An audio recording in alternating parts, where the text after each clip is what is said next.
சட்டமன்ற தேர்தல் நெருங்கக்கூடிய நிலையில திமுகவுடைய தேர்தல் அறிக்கை அப்படியே காப்பி அடிச்சு சொல்றாங்கன்னு சொல்லி எடப்பாடி பழனிசாமி குற்றம் சொல்றாங்க. 2000 ரூபாய் அனௌன்ஸ் பண்ணியிருக்காரு குலக்கல்வி திட்டம் குல மக்கள் திட்டத்தின் சார்பா. நீங்களே சொல்லிட்டீங்க, திமுக தேர்தல் அறிக்கையை ஒட்டி தான் அவர் பண்ணிக்கிட்டு இருக்காரு. 1000 ரூபாய் சாத்தியமில்லைன்னு சொன்னவர் இன்னைக்கு 2000 ரூபாய் அந்த வீடியோ வைரலா போயிட்டு இருக்கு. மக்கள் கூர்ந்து கவனித்துக் கொண்டிருக்கின்றார்கள். வெற்றி பெறுகிறவர்கள் தான் பொருளாதார நிலை பற்றி ஆராய்ந்து எவையெல்லாம் முடியும் என்று சீர்தூக்கி பார்த்து அறிக்கையாக தருவார்கள்.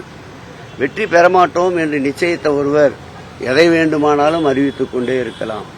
அதனால் அதை பற்றி நாங்கள் கவலைப்படவில்லை. எங்களுடைய பணி மக்கள் பணி.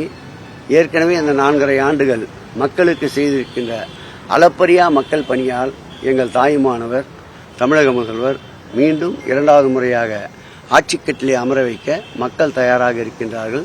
இதுபோல போலி வெத்து விளம்பரங்கள், போலி வெத்து அறிவிப்புகளை பற்றி நாங்கள் கவலைப்படவில்லை, மக்களும் கவலைப்படவில்லை.